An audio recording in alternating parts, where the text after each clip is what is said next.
Court is on the record in City of Conneaut versus Ricky L. Harris, case number 25 TRD 28. The case is set for a plea hearing today. It's actually set for a jury trial this coming Thursday of this week. The court received a notice in motion filed by the defense this past Friday, July 18th, and the court went ahead and hurriedly scheduled a plea hearing for today. Pending against Mr. Harris is a charge of failure to stop after a non-public road accident, a violation of Section 335.13A1 of the Conneaut City Ordinances, a first-degree misdemeanor. Mr. Harris is present. He's accompanied by his attorney, Philip Heasley. Also present is Law Director John Lewis. Mr. Lewis, the court has received a status report. Thank you, Your Honor. The offer that we have discussed here, should the court be willing to accept this, would be an amendment of the charge to the charge of failure to stop after an accident involving the property of others. It is still a first-degree misdemeanor, and that is under Ordinance 335.14A. The difference between this charge and the original charge is that this charge does not carry a mandatory license suspension. I discussed this amendment with Destiny Kreider. She is the individual whose car was struck back in December 21st of 2024, actually. I discussed it with her. She was not concerned about the license suspension at all. All she's asking for is restitution for her vehicle that was damaged. I have for the court an estimate from West Penn Collision. The damage to this vehicle, which was a 2001 Chevy Blazer, was the grand total for the repairs of that vehicle would have been, the estimate that she provided to me, $6,874. And I have a copy of that for the court. I also provided one to Mr. Heasley. The Blue Book value of the vehicle as of July 16th of 2025 is $1,665, and I have a copy of that also for the court and for Mr. Heasley. So what she's asking for is restitution in the amount to the order, excuse me, $1,665 in restitution. The city is recommending probation, whatever fine the court deems appropriate, court costs along with that restitution to Ms. Kreider. She's present in the courtroom, Your Honor, and she is in agreement with the offer that I've just discussed. Thank you. Thank you.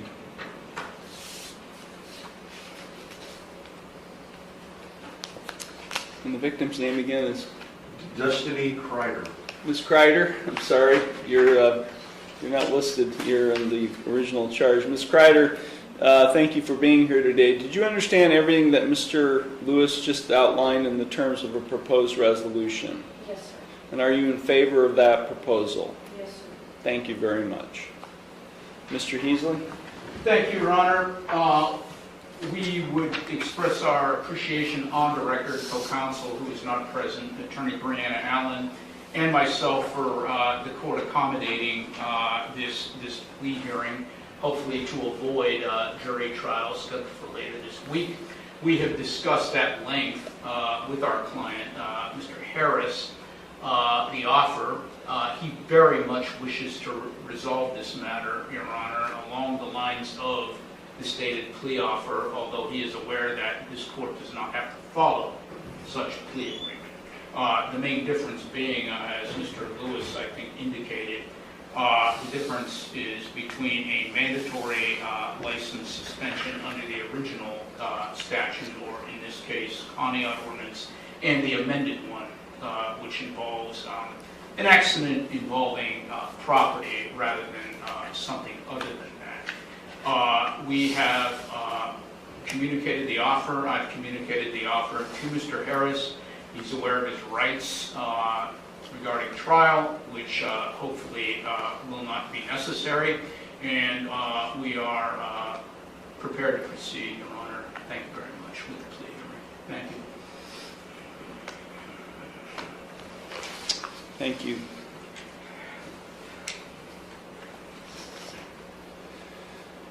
Okay, normally I don't allow pleas to,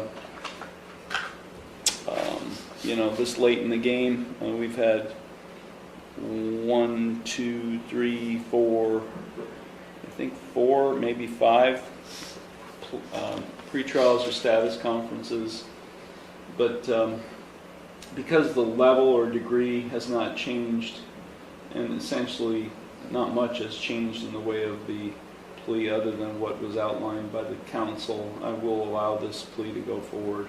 Thank you. Mr. Harris, it's my understanding today you wish to plead guilty to an amended charge of failure to stop after an accident involving property of others, a first-degree misdemeanor, a violation of Section 335.14a of the Conneaut City Ordinances. Is that what you wish to do today? Yes. You understand by pleading guilty to this charge that you are waiving your right to a trial, which includes your right to cross-examine witnesses and to confront evidence presented against you. You'd be waiving your right to testify or not to testify without any negative connotation. You'd be waiving your right to subpoena witnesses. You'd be waiving your right to a jury trial. You'd be waiving your right to be proven guilty beyond a reasonable doubt. All of those are trial rights you'd be waiving by pleading guilty to this amended charge. Is that what you wish to do? Yes. You are represented by Mr. Heasley as well as Ms. Allen as well as the Public Defender's Office. Have you had sufficient time to consult with them, and are you satisfied with their counsel? Yes. Are you currently under the influence of any drugs, alcohol, or prescription medications that might affect your thinking? No. Are you currently on probation, parole, community control, or post-release control with any court? No. Has anyone made any promises to you as to a particular sentence that induced you to plead guilty to this amended charge today? No. No? And are you thinking clearly and you understand everything that's happening? Yes. Okay, I'm going to provide to you, Mr. Heasley, a written waiver of your trial rights and right to a jury trial and acknowledgement of effective plea. If you find that document acceptable, you can sign and date it. Bob. This goes to writing, Mr. Harris, what the judge basically indicated just now on the record. Basically, a guilty plea shuts down just about everything regarding an appeal, and we're waiving right to trial and everything that goes with it. Sign here, Mr. Harris. Thank you.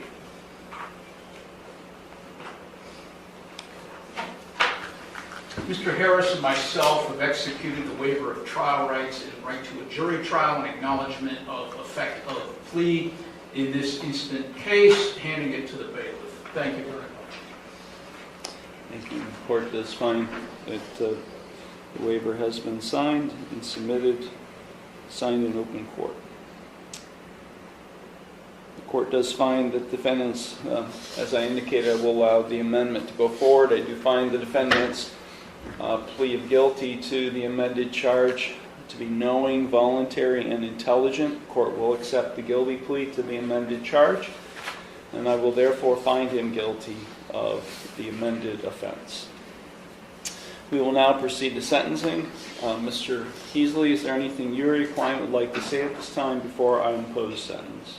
Thank you, Your Honor. My client, as indicated earlier, does wish very much to resolve this matter, and that basically influenced the decision not to go to trial, which of course belongs to the defendant rather than counsel. We're aware that there is restitution to be made in this matter, and hopefully that will not be a problem. And he's aware of the possible sanctions that come along with this offense. We would hope that the court not suspend his driving privileges if possible. And he's aware the court does not have to go along with the agreement, although we would hope that the court would. And once again, we appreciate the opportunity to plead to the lateral offense, same degree that was afforded us in this hearing. This incident happened last December, Your Honor. Mr. Harris has not reoffended in any way, and he is not likely to do so at any time in the future. Thank you very much. That's all. Thank you. Mr. Harris, is there anything you would like to say at this time before I impose sentence? I'm not sure I'm allowed to say, so I just hope that I can keep my license. So I don't know what I can say. So. Okay. That's all? But yeah. Okay. Okay. Mr. Lewis? Thank you, Your Honor. Just a real brief recitation. Back on December 21st, Ms. Kreider's vehicle was parked in front of her residence in the street. It was struck by another vehicle. Officers investigated the matter, determined that the vehicle belonged to Mr. Harris, and at that point in time, they found pieces of the vehicle that were there, including a piece of a Cadillac grill ornament, and they matched it to the front of Mr. Harris's vehicle, and it fit. A piece of the Cadillac grill ornament fit perfectly, so that's how it was determined that Mr. Harris's vehicle was involved in the accident. Other than that, Your Honor, like I said earlier, all Ms. Kreider is really concerned with would be the restitution amount that we discussed previously of $1,665. She currently is she's been without a vehicle, I believe, since this accident happened. Is that correct? She's been without a vehicle this whole time. Thank you, Your Honor. Thank you. Ms. Kreider, is there anything you would like to say at this time before I impose sentence? No? Okay. Thank you. So I think if there's a restitution component being included in, it seems, because this was not a citation that was issued, this was a complaint filed by the law director, so I can't tell from the paperwork filed with the court whether he had insurance or not, but I'm assuming since restitution is a component of the sentence that there was no insurance? I wasn't the one driving it, so Was there insurance on the vehicle? I don't know. I didn't do it, so I don't know. I didn't have the car in my possession. Help me understand this. What does he mean by he didn't do it? I'm sorry. We were prepared, Your Honor, although he does wish to resolve this matter according to the offer which was just recently extended to us with trial on this matter. But he has waived his rights to... I understand. Just tell me what happened. I understand. Just tell me what happened. I'd like to know what he's claiming happened. Another individual, Your Honor, was operating the vehicle at the time of the accident, not Mr. Harris. But he does wish to resolve the matter in lieu of trial. I just accepted your plea of guilty to this charge, Mr. Harris. I'm now in the sentencing stage. Okay, I understand, but I'm getting advised by my lawyer, so I'm not. That's what I said. I don't know what I'm allowed to say and not allowed to say. I'm trying to be respectful. The judge wanted to know regarding insurance on the vehicle, the Cadillac Escalade. I get that. And I didn't have insurance on that vehicle.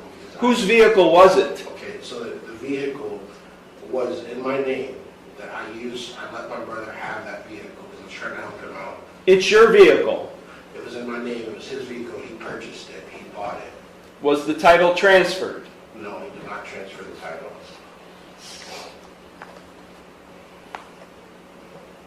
Am I allowed to continue to talk or you want? You can talk to your attorney. I'm trying to pull teeth here about what happened. I mean, I'm sentencing you, and I don't have all the information. Okay? Was he in the car? No. I feel like I'm cross-examining him. Was he in the car at the time? No, sir.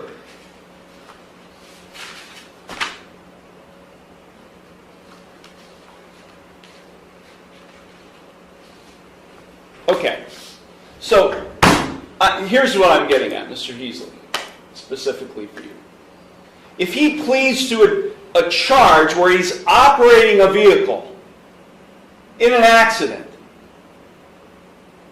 and he's not able to provide proof of insurance on the vehicle he was driving, what happens?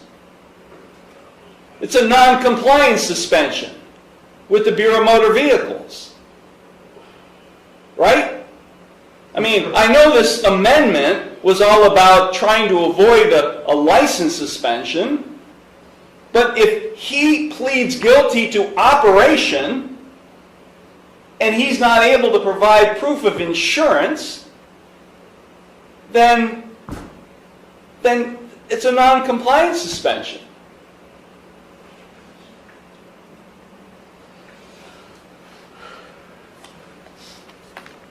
Right?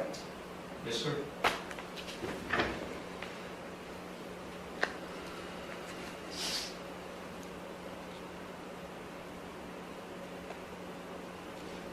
Do you have the restitution to pay today?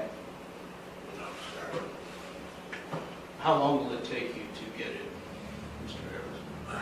About a month, maybe a month. This case has been pending since December. You haven't been setting any money aside for that possible consequence? I'm living paycheck to paycheck. Okay. I have 5 kids, which I... I'm sorry, Mr. Harris, I'm but asking- take a look behind you. I didn't do it. You just pled guilty to it. Because I'm being advised by my attorney. I asked last time I was here, I asked if I could talk. No one's letting me talk. Well, we've got an appeal issue right now. We got an ineffective assistance of counsel claim right now. And I'm not going to allow this thing to go up on appeal, and you guys spend all kinds of time dealing with an appeal. I'm going to leave. And you guys are going to talk about this, and then we're going to resolve it, because I'm not sentencing right now. Because I'm not going to allow you to waste your time having to deal with an appeal on an ineffective assistance of counsel claim. This case is going to a jury trial. I'm vacating the conviction. This case is going to a jury trial on Thursday. You want your trial? You got it, Mr. Harris.